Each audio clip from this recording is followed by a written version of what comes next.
Hello, everyone, and welcome to Conversations in Horror. I am your host, Kevin L. Powers, and we have a great episode for you this day. Um, we are going to pick a film that's very much a cult film, and maybe a film that a lot of you may have never seen before, but you definitely should take a look at it. The film is Deathwatch, and we are going to delve into this film. And with me today to delve into this film is Nate Hill. I want to thank Nate Hill for joining us today. Hey, how's it going? All right. And the thing about this film is that it is a period horror film, which we have not actually tackled a lot of on the show. So I'm actually really glad that Nate actually suggested this as one of the films that we discuss in the show because it allowed me to rewatch the film because I hadn't seen it in a very long time. Nor had I, actually, but it remained a special place in my heart, along with a couple other things, neither here nor there. But Deathwatch, this is a deep cut. Came out in the early 2000s. I understand about the same time as a Lord of the Rings and a Harry Potter movie. So, of course, nobody saw this film, when it first came out.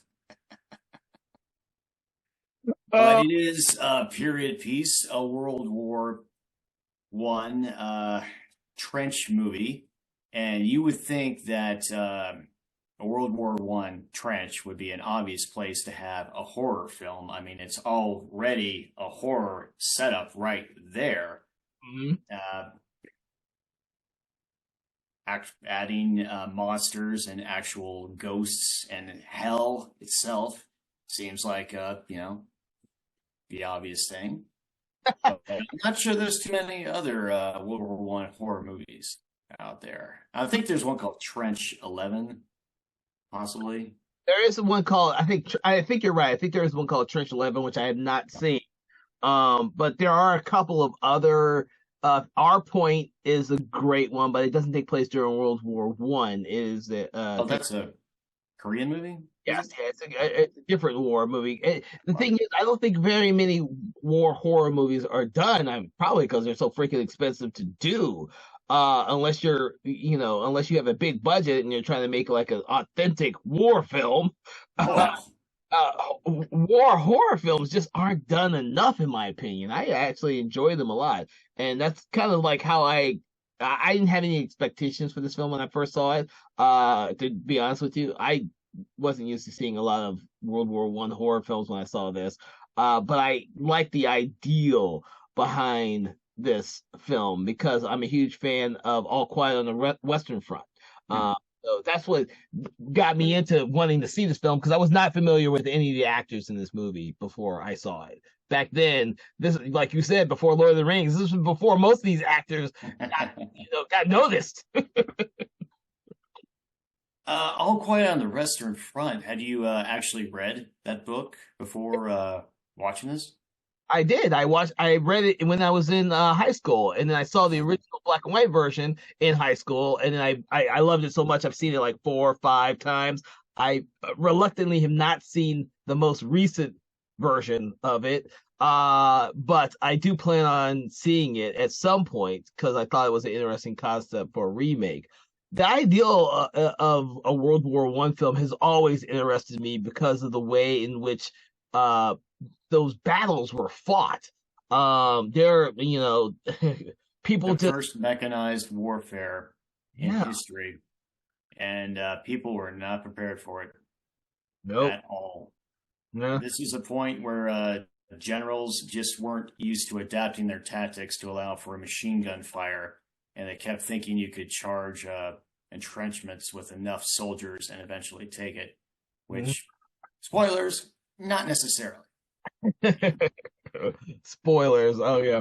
So tell me, what was your impression, or what are your impressions of this film, or what were your impressions when you first saw this film? Well, let's give people a little bit of handle on the story here. Instead of like quoting from IMDb or Wikipedia, this time I'm going to read directly from the back of the DVD, and we'll see how this goes here. So, Deathwatch, 1917, the Western Front. A handful of survivors from Y Company are utterly lost in enemy territory. They find shelter in an abandoned enemy trench, a claustrophobic maze of blind corners and underground tunnels overflowing with war dead and infested with rats. It is here the survivors of Y Company wait to be rescued. But as night draws, nobody comes. They begin to think there is someone or something in the trench with them. One by one, the young men of Y Company die as the unseen stalker terrorizes and preys upon their fear. That is the back text of it. And as we said, it is arguably a haunted house movie set in a World War I trench. And it works. Mm-hmm. And as horror fans, you can probably guess how the storyline goes as you have a group of people in a new location.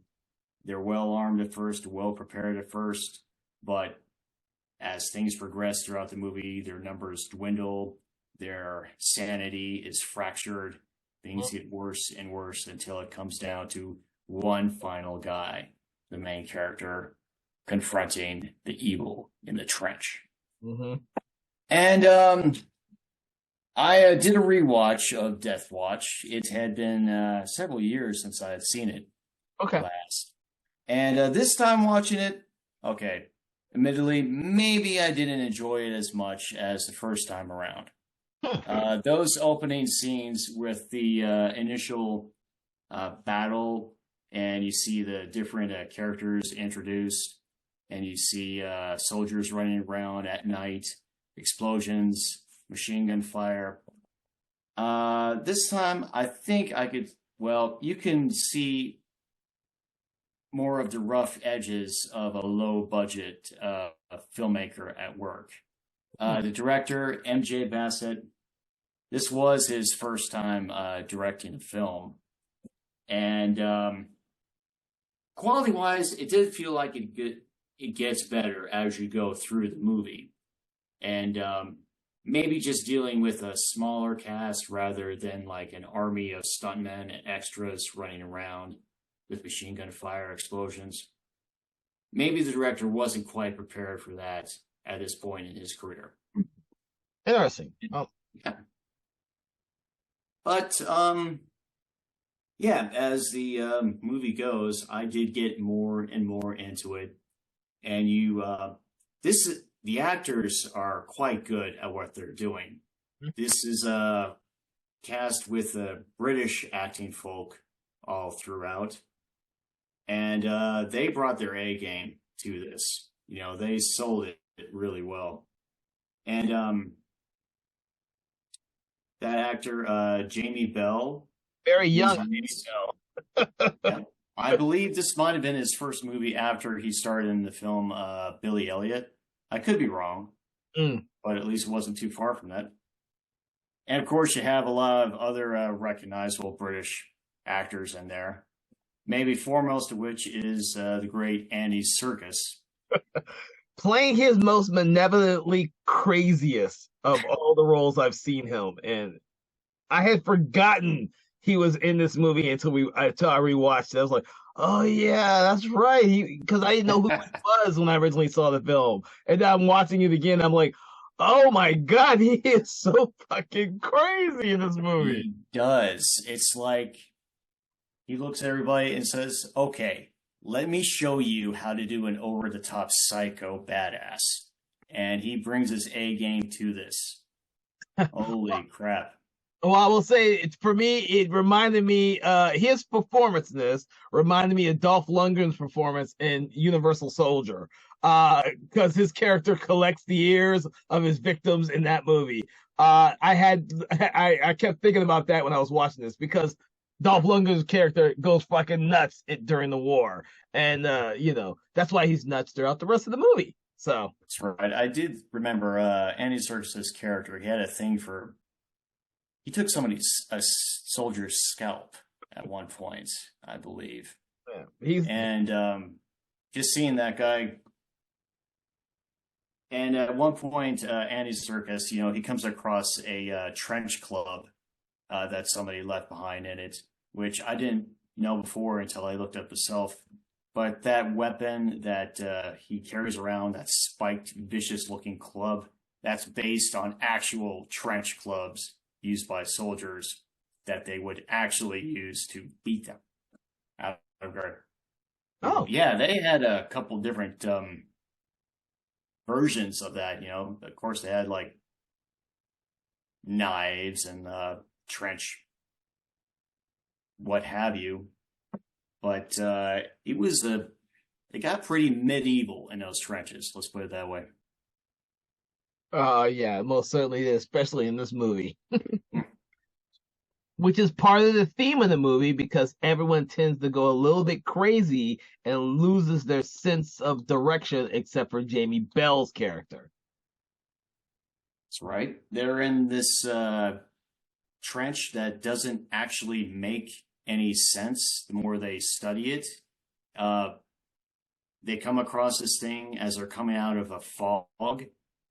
They think it's gas at first, but as one like loses their mask, breathes in, they realize no, it's actually fog, and they can't find any point to this German trench. It's just basically a random maze in the middle of nowhere. It's not defending anything. It's not in a strategic point. It shouldn't be there, but it is there nonetheless, which, probably should have been a clue. That's not everything was right in this place to begin with.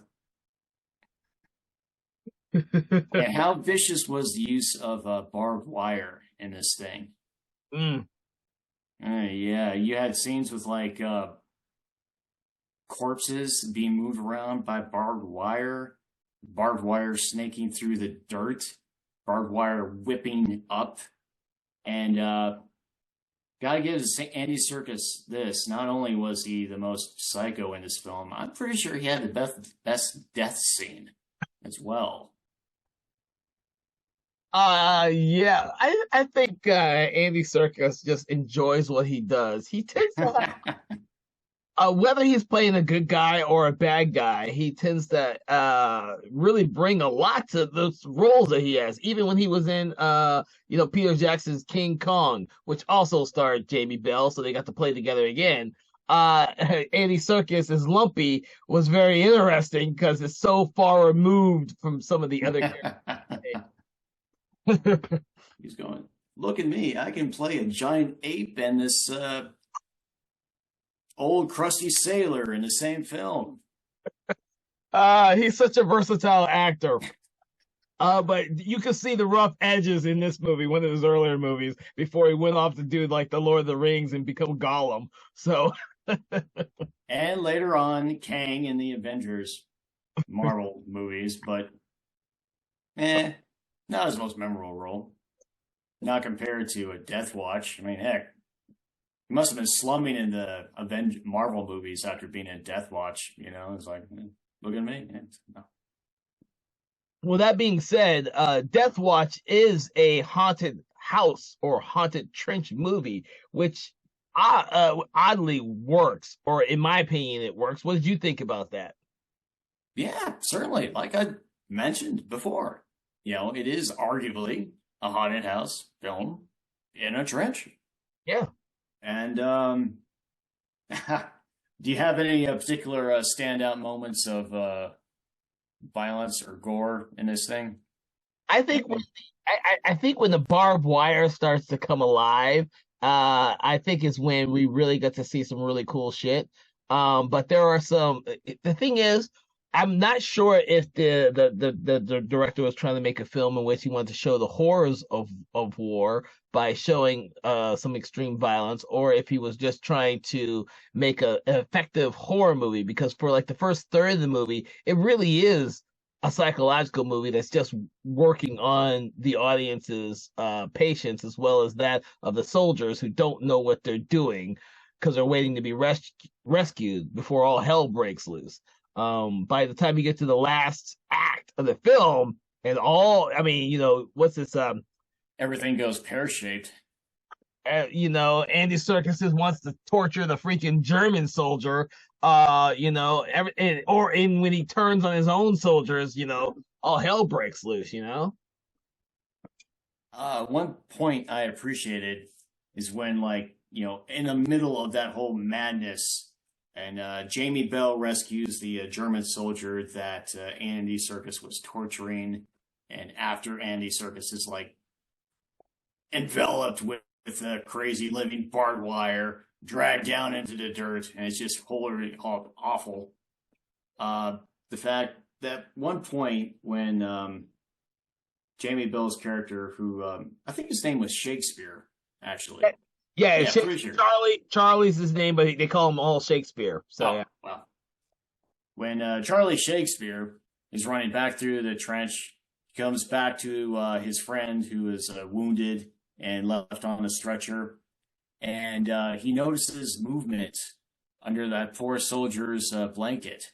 And he thinks first, oh, hey, you're getting better. You're moving now. Nope. Nope. That's when the really awful thing happens. And, wow. You want to tell the audience, or should I? Because that you mentioned the scene is very important to Jamie Bell's character in this movie. That's right. Holy crap. But, well, after everything he's been through, after everything he's done, there's like one more moment where he pulls back that blanket slowly. He looks down and he sees that his friend, who's been shot through the spine and has no more movement and feeling in his lower body, he's been eaten up by rats. And it's just this really gruesome, close up Eli Roth sort of looking shot right there. Yeah.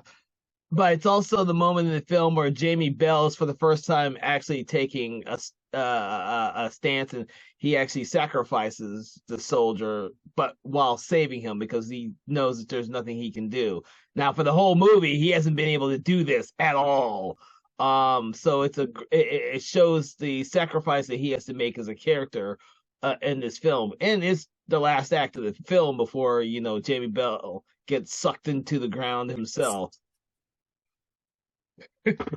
Which I thought was more impressive now than I remembered it years ago. I was really impressed. I don't know if it was just me and the movie. For me, I thought the movie aged a little bit better than I would have thought it would have, mostly because I think it's a World War One movie, so it's already an older movie. Um, I uh, think you can cheat a little bit of production value because it's in a trench. Everything is supposed to be dirty and muddy and like generally awful like that. yeah. I think that tends to make your set budget a little more forgivable. Depends on if they had to, I could just see them trying to build this massive freaking trench on a soundstage somewhere in order to film all this shit. Or they build a really small trench and just shot it from different angles and reset it. Could be. And at some point, the director was like, just cover it with muck. Just throw more muck on there. Oh my god. But yeah, you know what? You did bring up something that was very interesting.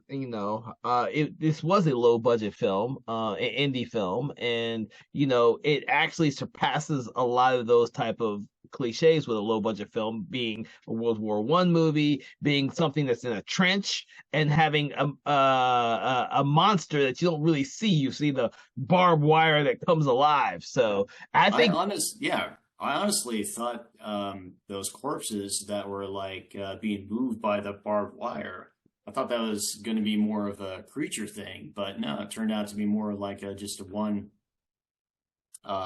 scene sort of deal. Mm-hmm. Well, that's what I say. By the third act, everything goes a little bit crazier than the first. Uh, so if you're expecting like the if you are expecting the horror to start straight off like your typical slasher or 90s horror film, that is not what Deathwatch is. It starts off as a slow burn as you see these soldiers desperate to be rescued in a war that they think they're all going to die at.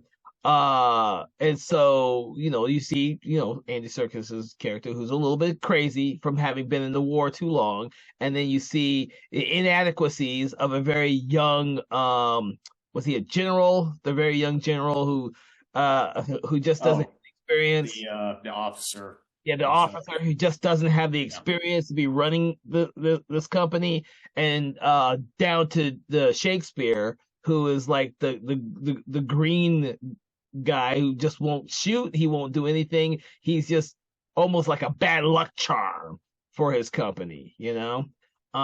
Those type of things makes the film a little bit more interesting for the viewer because, fucking World War I was hell. If you ask anyone, it's a horrible war that was fought. A lot of people died. And Needless. yet, despite all that, despite the muck, the horror, and the nonstop god awfulness, you Mhm. still got a sniper who tries to jerk off to playing cards. I mean, postcards in the middle of a trench. Which might be a statement about men in general. I don't know, but I forgot about that till you mentioned it. Uh, yeah, that actor. He went on to.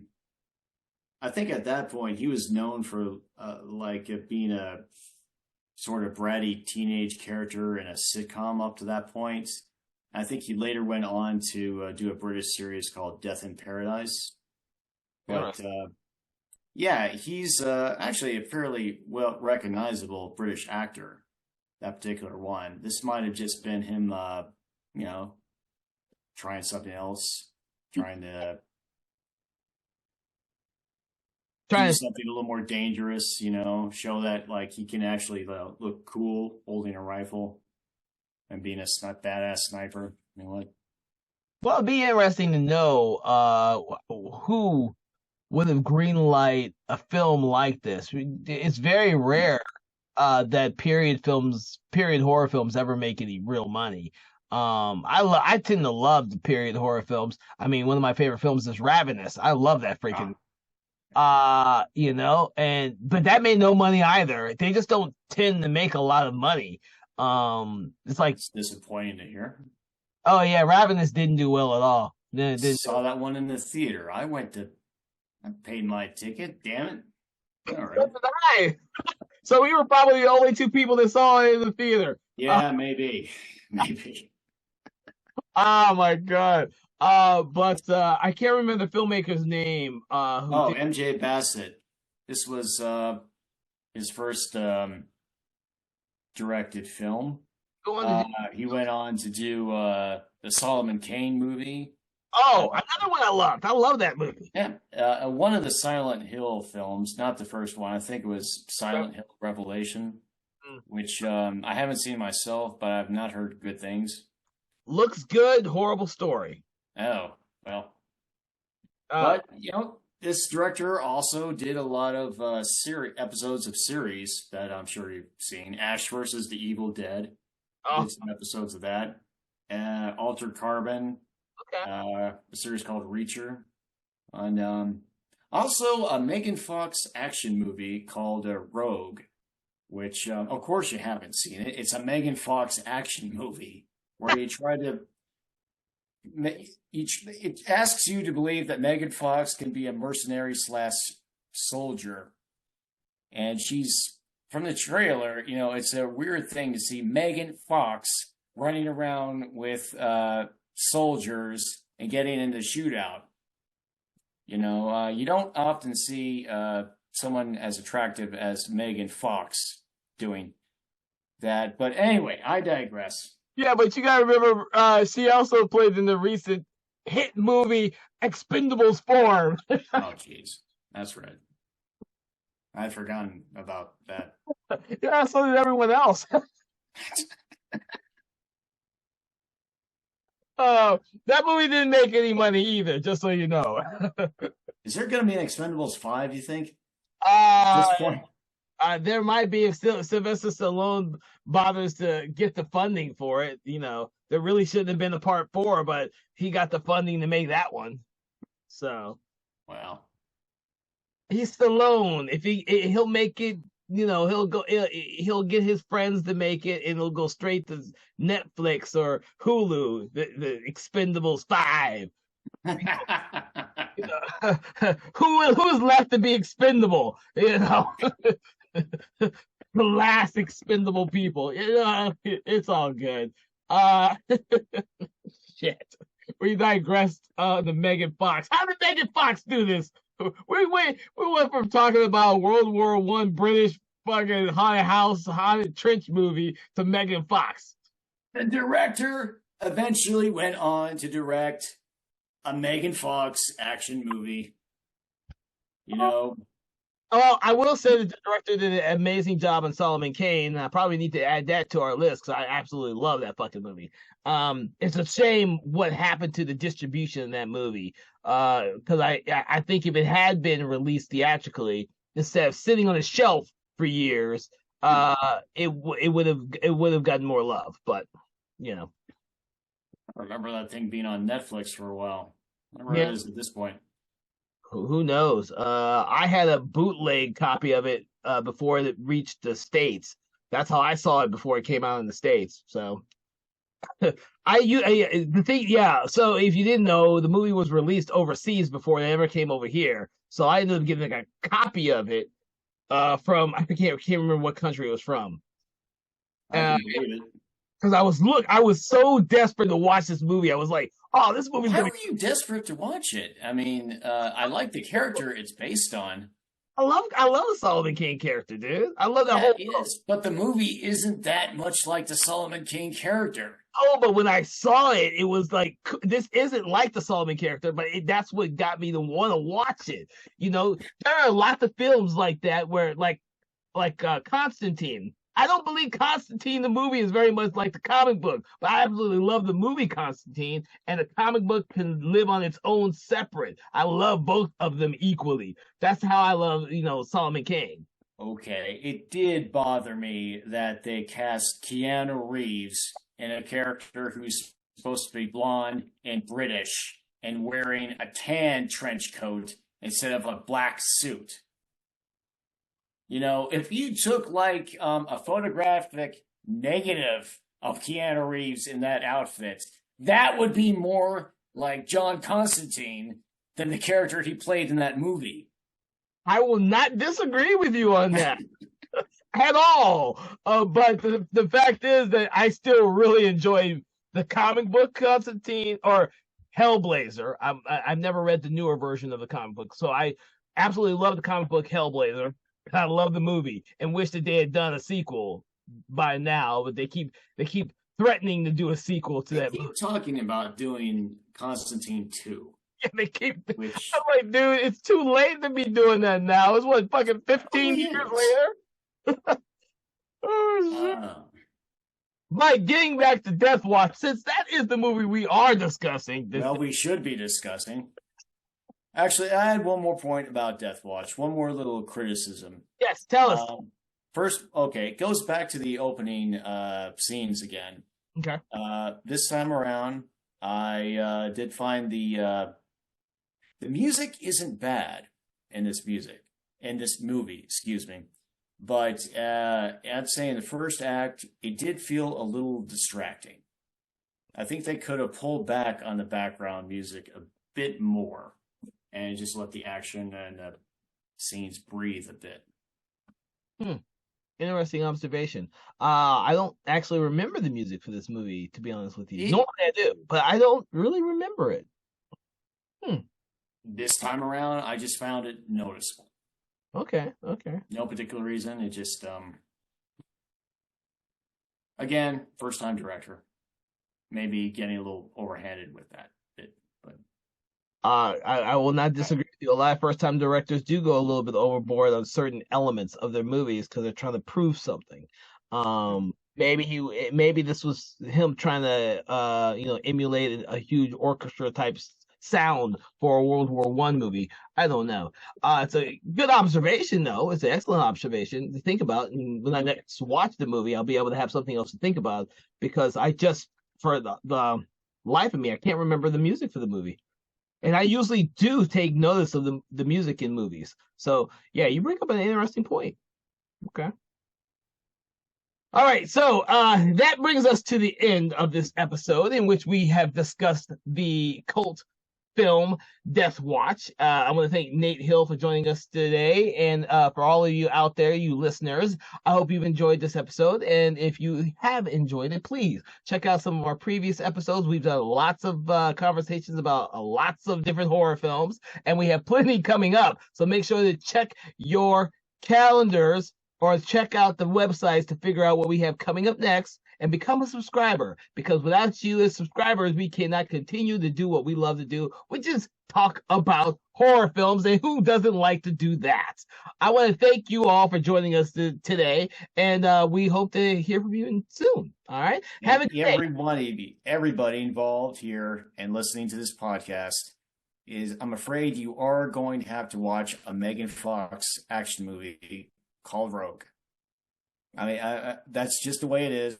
Sorry, people, but we all got to do it now. We talked about it, and yeah. Well, if the audience wants us to do one on Megan Fox's Rogue, we will on a special date. So much, Nate, for joining me. I can't wait till we have another conversation. Everybody, have a good day. Conversations in Horror is a Broken Lighthouse Pictures production, produced by Kevin L. Powers, executive produced by Kelly A. Inoka, and originally filmed via Zoom technology. Conversations in Horror is hosted by Kevin L. Powers and co-hosted by various horror film lovers and filmmakers. To learn more about Mr. Powers, please make sure to check out his Patreon page and other social media platforms. Conversations in Horror is copyright 2024 Broken Lighthouse Pictures production.